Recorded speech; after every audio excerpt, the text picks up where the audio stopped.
Vamos a empezar. Otra vez. Buenas tardes. Gracias por estar aquí. Vamos a concluir esta tarde, este festival, con una mesa redonda que se llama Imaginarios góticos y ambientaciones terroríficas. Y vamos a presentar a estos 4 invitados que tenemos aquí. No voy a hablar de todos sus libros, ¿vale? Porque, como ya he dicho, me parece innecesario en este momento. Porque hemos hablado de ciertos libros y ahora vamos a hablar del gótico. Y vamos al fondo del todo, tenemos a Nieves Morias. A continuación, Amparo Montejano. También conocida como cantante.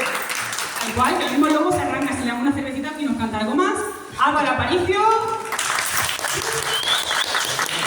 Y Lola Yazas. Yo creo que son libros completamente diferentes. Habéis visto que no tienen nada que ver, ni las tramas, sus estilos son completamente diferentes, pero todos son de terror, ¿vale? Por eso estamos aquí. Y todos, creo yo, también, estos 4 autores utilizan el gótico de una forma u otra. Y entonces la magia, o para mí lo que va a ser la magia de esta tarde, es que hablemos un poco de qué es el gótico, de cuáles son las características básicas del gótico, que no os la voy a preguntar, yo la voy diciendo, la tengo ahí escrita, y vosotros vais diciendo cómo la utilizáis o qué os gusta de ella. Podéis hablar como escritores, como lectores, como os dé la gana, ¿vale? Porque este es vuestro lugar y podéis decir lo que os dé la gana, ¿vale? Me podéis insultar si queréis también. Vale. Y vamos a empezar con una pregunta capciosa, ¿vale? Pero seguro que es muy fácil, ¿vale? Tenéis otro micrófono por ahí también, por si acaso, ¿vale? Y este lo pasaré. Y lo primero es, quiero que me digáis 1 o 2 referentes del gótico y el que diga un autor o autora español tiene mini punto extra. ¿Qué va a sobrar? La lentilla de la clase. ¡Sobrada! A mí me han dicho que empiezo y me voy a pedir a uno de mis autores favoritos, que es Espronceda. Y a Edgar Allan Poe, porque no me puedo olvidar de él, porque es mi papá literario. Españoles. Sí, no lo dudaba. Para mí Paco Bazán es maravillosa. ¿Los cuantos te lo he quitado? Sí. Vale. No, Otro. A mí me gusta mucho Pedro Antonio de Alarcón. Me gusta mucho La Mujer Alta, es precioso. Pío Baroja. Yo qué sé, Valle Inclán. Me encanta Valle Inclán. Pero se estoy quitando. No digas ninguno más, ya está, hemos dicho uno. Aquí enumeramos. Pues mira, voy a romper un poco la dinámica. Vale, voy a ir a otro tipo de gótico, el gótico sureño, Cormac McCarthy. ¿Vale? ¿Te sirve? ¿Te vale? Me vale muy bien. ¿Y qué hacemos con la cartera? Nada, yo pues me decía Amparo, mira, Paco Bazán para mí es el gótico por excelencia. Y bueno, también pues cumples con las cosas, también es un súper gótico y es una ambientación genial, así que pues eso. Vale, muy bien, ¿eh? Tenéis... Bien. Tú no tienes punto extra, Álvaro, pero no pasa nada. Pero tenemos muy buen gusto todos, ¿verdad? Somos muy leídos. Sí. Y entonces vamos a pasar a... No sé si alguien de aquí no sabe lo que es el gótico, no sé si habrá alguien, voy a mirar para otro lado, que no haya leído nada de terror en su vida, pero aquí estamos para que estos autores hablen de sus obras también, pero también para, no sé, para que sepáis lo que es el gótico. Si os vais de aquí con al menos una cosa de lo que es el gótico, yo estoy contenta, no sé si vosotros. ¿Vale? Sí. Has dicho sí muchas veces. Y bueno, el gótico, digamos que lo podemos meter más o menos a finales del 18, principio del 19, y tiene una serie de características que son las que vamos a intentar nombrar y ver cómo estos diferentes escritores las han introducido. Por un lado tenemos ese ambiente siniestro, esa oscuridad, nieblas, cementerios, a veces casas, ¿no?, enormes, mansiones, todos estos lugares que, por si no lo sabéis, pues el gótico es un movimiento que va en contra justamente de otro movimiento literario anterior, y lo que pretende es justamente para todo lo que es el racionalismo, ¿no? Y para todo lo que es el querer buscar una justificación a las cosas, pues le damos la vuelta y decimos, pues no, pues hay cosas que no podemos explicar, ¿no? Y entonces, estas casas enormes, pero que tienen, ¿no?, una mierda ahí, ¿no?, una carcoma, algo que se oculta, ¿vale? Hemos dicho de que van estos libros y no he visto ninguna mansión bueno, más o menos, pero casi ninguna de un castillo, ¿no? Como, bueno, otra, etcétera, etcétera. Esto no existe en vosotros. Pero ¿qué es lo que tenéis vosotros? Que es lo mismo, ¿vale? Ya más habíamos hablado con Álvaro, por ejemplo, que hace una subversión del género y lo que hace es traerlo muchas veces a la actualidad.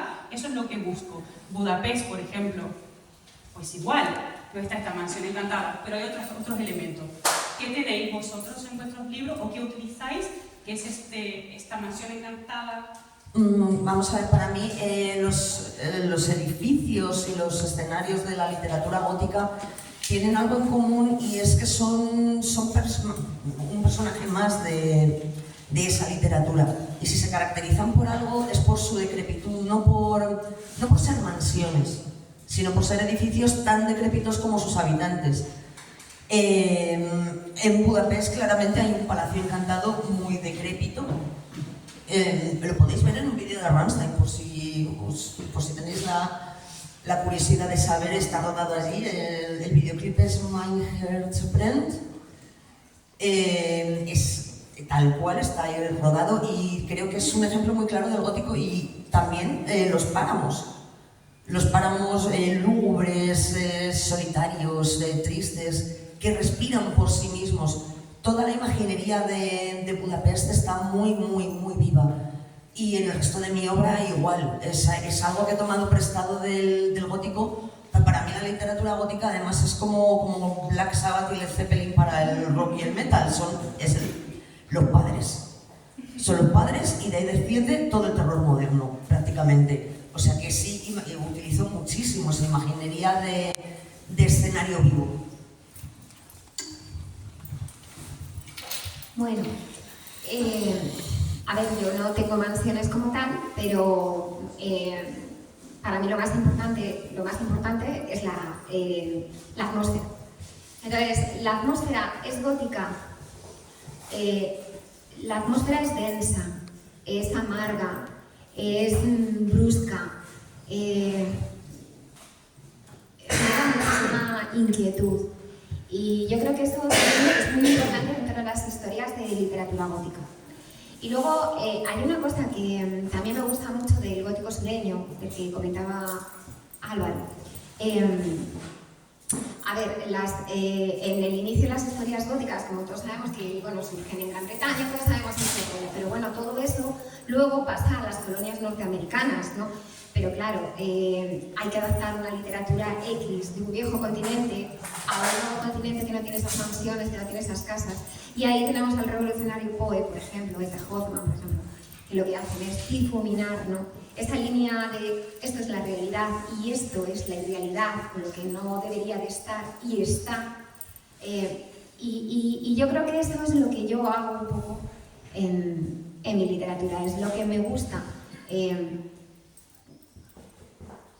mal o la terribilidad o lo ambiguo se mete también dentro de los personajes, que también es algo muy importante dentro del gótico. Los personajes son importantes porque se mueven entre la locura, entre la religión muy religiosa y ese fanatismo religioso, la locura, la ambigüedad, la superstición, y creo que todo esto también es característico del gótico y creo que yo, bueno, juego con ello. Vale, pues, a ver, ahora te lo paso si quieres. El tema, ha dicho antes Amparo, como Boston, y me he acordado de ese Luisiana de principios, mediados del siglo XIX, con ese gótico fusión en el cual se mezcla la afluencia afroamericana, esas razas, todo el tema vudú en Haití también. O sea, hay una mezcla ahí muy brutal que se ha ido viendo en diferentes focos todo el continente americano, que a mí me flipa, especialmente, porque rompe en algunos puntos, pero creo que mantiene lo que es esencial, que creo que es lo que une a los 4 que estamos aquí. Y en mi caso, por lo menos, a mí lo que me atrae del gótico es, como decía Amparo, como decía Nieves, la atmósfera, esos entornos que yo siempre extrapolo de un castillo, un palacio, o me lo llevo a un piso en el centro de Madrid, que puede ser esa habitación por la cual en esa ventana con la persiana media bajada entran rayos oblicuos de sol y se ve ese polvo en suspensión y sabes que en ese lugar se produjo una pérdida, sabes que ese lugar tiene una conciencia propia dentro de tu historia, porque de alguna manera eso te está contando algo a través simplemente del tono con el cual describe el lugar. Para mí el gótico es eso. Lógicamente, desde un punto de vista más formal, es muchísimo más, pero yo lo creo de esa manera. Algo que los lugares cuenten historias que se puedan inferir a partir de los elementos metafóricos o claramente materiales con los cuales quieres que el lector entre un poco en contacto con la dimensión emocional de la obra. La languidez, la melancolía, la pérdida. Algo que puede ser inquietante, pero no necesariamente terrorífico, porque no todos los fantasmas son malos, que forma parte también un poco de la esencia del gótico. Claro, yo estoy completamente de acuerdo con mis compañeros. Yo en el caso de Ciudad Invisible sí que tengo así un componente gótico, puede ser el pazo, y a mí me gusta mucho, pues eso, transformar un lugar normal, como hablábamos antes, los ambientes góticos que son cementerios, casas, habitaciones, pues a medida que el libro va fluyendo, pues vas bajando los grados de temperatura, vas bajando los grados de iluminación de esa habitación. Al mismo tiempo que la protagonista o el protagonista va entrando en la acción, el lugar también se va cediendo sobre él, ya va cambiando las sensaciones hacia el lugar, todo va intentando apresarlo. Y me gusta muchísimo el transformar, comenzar la historia pensando, no me fijo en todo porque estoy súper bien o no tengo por qué tal. Y conforme pasa la historia, pues te vas dando cuenta del textura de las piedras, todos los olores, todas las humedades, todo eso que te va metiendo en el gótico. Muy bien, hemos hablado, pues nos hemos estudiado en un lugar, ¿vale? Para que no sepáis cuál es el lugar, la ambientación del gótico, y lo han descrito de muchas formas muy diferentes y todas válidas y todas presentes en los libros. Es ese lugar que nos está transmitiendo algo.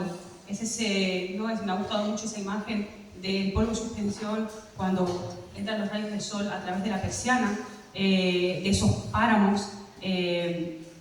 Y como ha dicho, creo que Amparo también, el paralelismo, el contrapunto de este lugar decrépito es quien lo habita, ¿no? Porque al fin y al cabo, a mí me provoca la sensación que Álvaro ha descrito de gótico y de oscuridad, porque yo lo he sentido así, ¿no? Entonces la casa, el páramo, podrá ser oscuro si hay alguien para verlo, si no es imposible. Entonces nos encontramos con personajes que están en este lugar, que creen que son acosados por este entorno que cobra vida propia, es un personaje más el entorno, y son estos personajes atormentados, que es otra de las características del gótico y que también están en todas vuestras novelas. Ya lo habéis pillado. Bravo. Adelante. Sí, Contadnos un poco de estos personajes. Podéis cambiar el orden, Pues sí, pues es eso.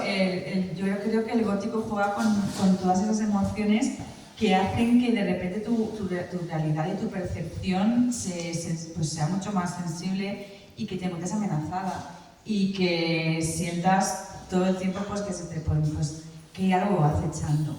Entonces, toda esa atmósfera, toda esa evolución que hablaba antes, todo ese pues el personaje, conforme va pasando la historia, se ha dado cuenta que estaba más amenazado, todo se cierne sobre él, el ambiente también se cierne sobre él, es un personaje más, como has dicho.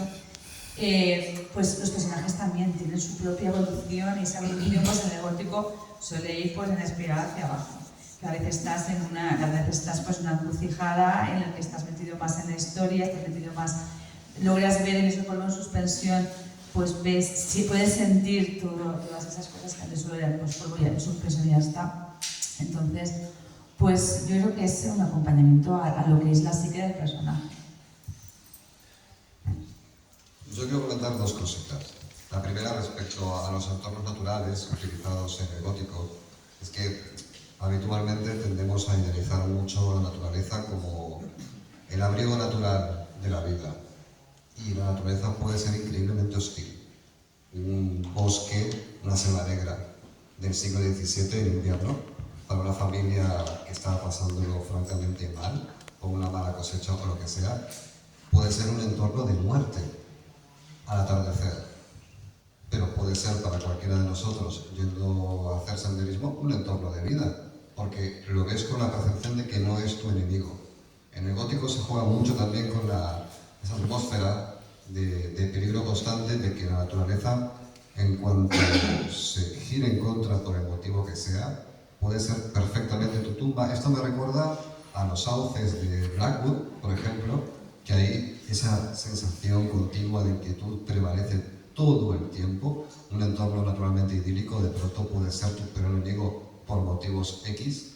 Y respecto a la espiral descendente de locura de los personajes, yo creo que el gótico, en muchos sentidos, como habla de la melancolía, habla de la pérdida, incluso puede hablar de ecos de momentos de gloria, nos encontramos siempre como al límite, ¿no? Al final, sensaciones extremas, una languidez. Puede ser incluso, en cierto modo, aquí toco de oído, ¿vale?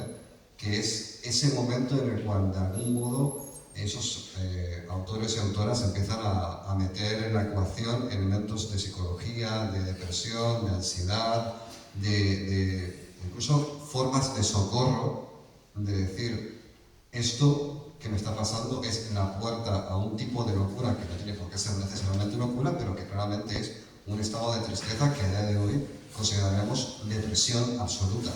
Es un poco esa bajeza, que depende en qué momento lo leas, va a ser expresado de un modo más romántico o no, pero al fin y al cabo es tristeza pura. Ya no sé qué decir. Bueno, a ver. Los personajes acosados por el entorno, Vale. atormentados. A mí, por ejemplo, me gusta muchísimo la literatura latinoamericana. Y yo amé un libro lo leí muy jovencita, que era Doña Bárbara, Rómulo Gallegos. Y mostraba una serie de personajes que no eran ni buenos ni malos, sino que son personajes que son personajes que, en definitiva, están influenciados por el lugar en el que se encuentran. Entonces, son personajes que, como viven en un ambiente natural, pero muy feroz, muy salvaje, son personajes que se embrutecen. No son personajes malos en sí, pero la semilla de la ferocidad está en ellos. ¿Por qué? Porque cuando se vive en un ambiente hostil y se vive en un ambiente de soledad y se vive en un ambiente de mortandad, de muerte, de penuria, de pobreza, todo eso hace mella en esos personajes. Entonces esos personajes se debaten entre lo que está bien, lo que está mal, la locura, y muchas veces sus actos son huidas hacia adelante. Yo, por ejemplo, a mis personajes los trato así. Es cierto que muchas veces yo admiro mucho también nuestra literatura, claro, y en nuestra literatura muchas veces creo que tenemos una literatura de terror muy bonita y muy gótica, pero hay una cosa que tenemos en España, que es que le tenemos que poner siempre al mal tiempo buena cara. Y entonces estás leyendo a lo mejor una historia de terror, de buenas a primeras, el autor mete un guiño de humor. Y ese es un humor negro, es un humor muy agrio, muy tal, que un poco está... satiriza de tal manera al personaje, lo convierte en algo esperpéntico, en algo grotesco, que es otra de las características importantes del gótico también, el utilizar lo grotesco. Son personajes que viven metidos en una realidad y la viven con tanta intensidad y con tanta fuerza y con tanta fiereza que la transforman en una mentira y su vida en una verdadera tragedia. Y otra cosa que tienen los personajes es ese legado familiar, arrastramos ese dolor, arrastramos esa pena, que también es una de las características que tiene el gótico, arrastramos la pena de una generación a otra, tenemos que, la transmitimos, bueno, no sé. Pues básicamente estoy de acuerdo con todos vosotros.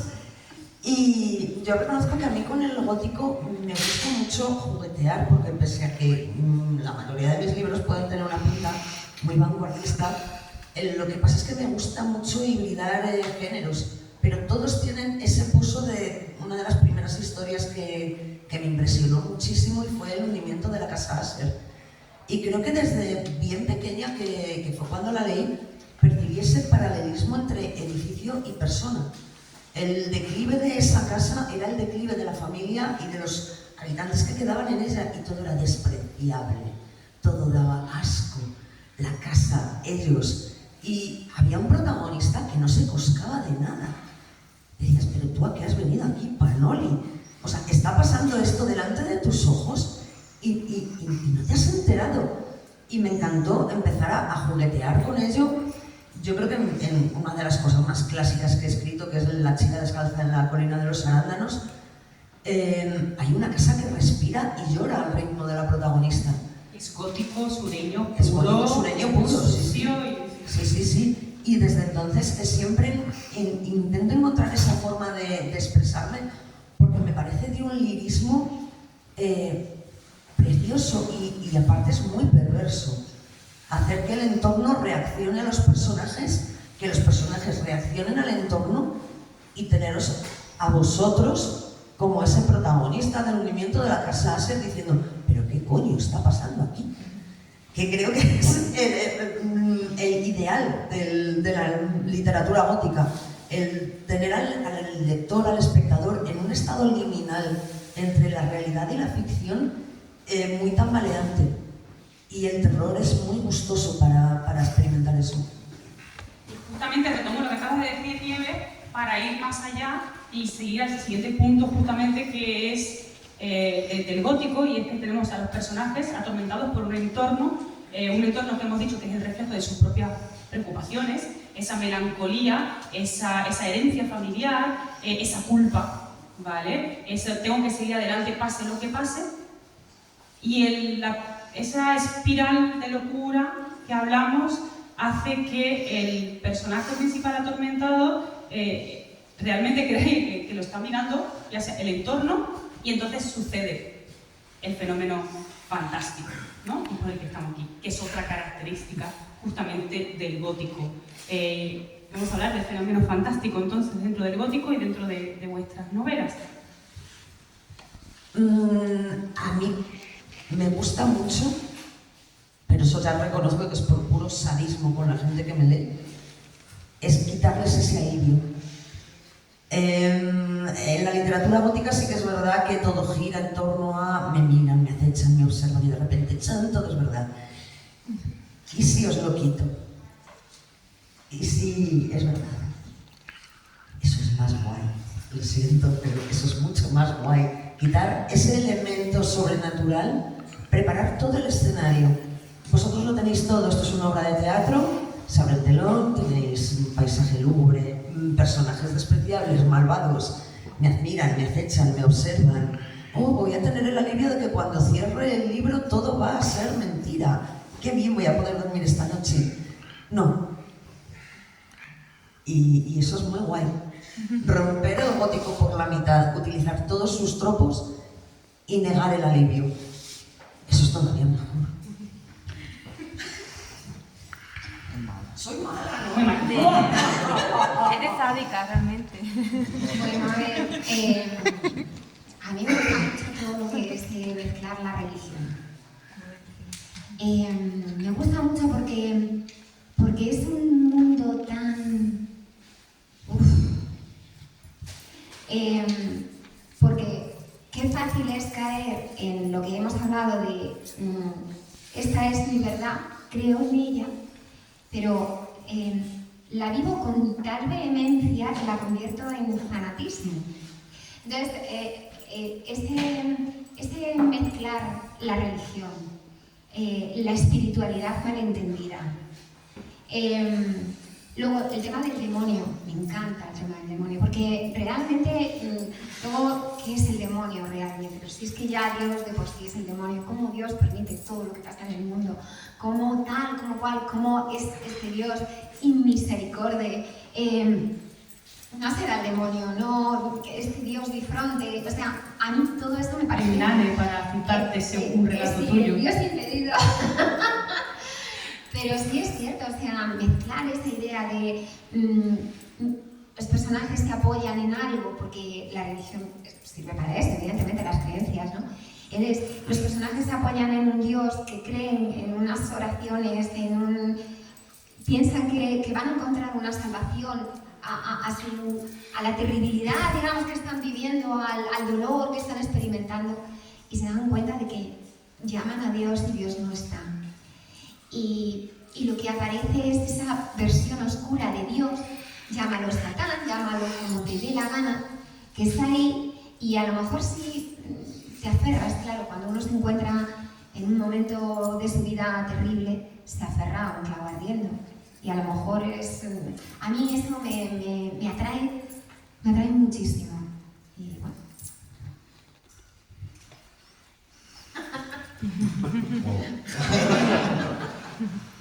Yo estoy fascinado cuando escribo con el tema de la culpa y la redención. Pero también me gusta, de alguna manera, trasladar esa búsqueda de redención, que quizás nunca llegue, y que sea inmerecida por otro lado, pero a todo tipo de perfiles de personajes. Por ejemplo, no en este, sino en el siguiente que se va a publicar, en base a la Lovecraft, voy a describir una breve escena de uno de los cuentos que yo creo que define, en cierta medida, por otro lado, lo que vais a encontrar en este, y es una madre que tiene 3 hijos, es ciega, hablamos del año 1811, Uruguay, un sitio que es totalmente salvaje por aquel entonces. Montevideo era poco menos que una ciudadela española conquistada por los portugueses, pero todo lo demás no existía verdaderamente. Esta madre, ciega, con un Winchester, entra con su hija, que es la que le hace el lazarillo, a un aserradero que fue vandalizado. Y se encuentran colgando del suelo, colgando de una viga del techo, a un tío medio desollado que ruega que por favor lo maten. Entonces la mujer coge el rifle, le pide a la hija que por favor le ayude a apuntar, pero luego piensa y dice, es que me quedan 4 balas, lo siento. Ese tipo de cosas, claro, es que tengo 3 hijos que proteger, no le voy a dar piedad a este colega, es que lo siento muchísimo. Entonces, ese cuento es el de Más allá del Rey Amarillo, que vendrá en el siguiente, pero ese tipo de actitud ante la vida, de cierto modo, es bastante jodido, verdaderamente. Que no sé si tiene relación con el gótico, pero, y aquí entro en otra escena que no es mía, pero que creo que sí que define muy bien el gótico en general, que es el principio de Silent Hill 2. ¿Vale? Estamos en un baño pútrido, un baño lleno de grafitis, con todo reventado, lleno de niebla, lleno de ratas, lleno de basura. El personaje sale del baño y empieza a sonar de fondo la memoria de una carta que acaba de recibir, o sea, la está leyendo. Y es, quiero que regreses a ese sitio en el que tan felices días hemos pasado juntos, te quiero. Y cuando el personaje sale y ve esa ciudad, Silent Hill, y te dice, acabo de recibir la carta de mi novia muerta, y ves esa ciudad que está envuelta en bruma y sabes que es un infierno del alma, es totalmente gótico. Todo ese componente de cómo te mezcla la actitud del personaje ante es una impasividad, en cierto modo, de decir, es que tengo que ir porque me tengo que perdonar de alguna manera. Todas las historias de culpa y de redención son un poco lo que a mí me mueve a la hora de escribir. Bueno, pues sí, la verdad que pues para mí gótico, como íbamos hablando, pues yo creo que lo interpreto como una película explotar. Y un momento en el que tú te encuentras en un lugar que te oprime, que no te deja respirar bien, que de repente se ha transformado. Tú pensabas que era ese paraje maravilloso, pero tú has ido cambiando, has ido bajando esa espiral, el ambiente ha ido bajando contigo. Y para mí lo más interesante del gótico es cuando metes a la gente en la que confías o en la que crees que confías en esa misma espiral contigo. Cuando tu familia forma parte de ese gótico o cuando vives en un entorno en el que todo es ese gótico y entonces esa pérdida de control es mucho más acuciante porque no sabes que puedes escapar ni que puedes hacer nada al respecto. Por eso, pues antes, como he dicho, de referencia a Miriam Pardo Bazán, para mí es muy importante, por los Pazos Ulloa, por eso, justamente, porque es ese entrar en un lugar y saber que no hay escapatoria. Entonces, lo sobrenatural, por supuesto, forma parte pues, de esa locura, ese bajar al abismo, ese explorar los límites, ese de repente entrar en tu estado de consciencia que te hace ver cosas, pero lo más terrorífico es cuando realmente sabes que como estás con todo tu mundo conocido, con tu familia, por ejemplo, en Bosque, la historia, pues, el libro de Bosque pues, gira en torno a Candena, que es una bruja que hizo un pacto con el diablo, le salió bastante mal y ese pacto pues, la condenó a estar atrapada en un bosque con su prole. Entonces, herencia de familia. Tiene propiedad para toda la vida, perfecto. Entonces, no hay escapatoria. Eso sabes que no puedes escapar nunca de ahí y encima estás atrapado con gente a la que quieres y gente que también se transforma en esa misma espiral. Y esa misma espiral hace que tengan amores obsesivos, que de repente se le tuerzan todas las emociones y sensaciones que se supone que son puras y altruistas y preciosas de las familias, de repente se convierte en un egoísmo de si yo no salgo tú tampoco, o cómo vas a querer salir si de aquí no podemos salir, o porque si tú sales y vences, ¿qué pasa conmigo que no lo he intentado? Entonces, todo ese gótico es a mí lo que me mueve, por ejemplo, ahora escribir El lugar invisible y perfilar los personajes como los perfilé, pues a esa enfermera y a su sobrina que están así medio destruidas, pues encima destruyelas más, mételas más y mételas juntas, cuando ni siquiera sabes que pueden encontrar una con la otra. Esas relaciones humanas entre seres que se supone que se quieren bien y no se quieren bien, es a mí lo que me fascina del gótico. A mí tampoco, yo era una pregunta. Puede romperse. Vamos a ir cerrando porque va a cerrar, básicamente. Ahora le dejo el micrófono a Irene, pero yo solo quiero decir una cosita más. Antes que nada, muchas gracias a todos vosotros. Soy súper fan de todos vosotros, lo sabéis. Seguir escribiendo y seguir llenando mis librerías de libros maravillosos. Voy a hacer una cosa que no hago nunca y es que no voy a pegar a nadie. Si los queréis... Todavía. ¿Quién te ha dicho que nunca pegaba a nadie? Pensaba que ibas a hacer un tapo. Bueno, pues Ramón, un tupido velo. Leedlos a todos. Seguidlos en redes sociales, creo que lo podéis escribir si tienen dudas sobre vuestros libros, ¿no? Sí. Y si queréis ver más entrevistas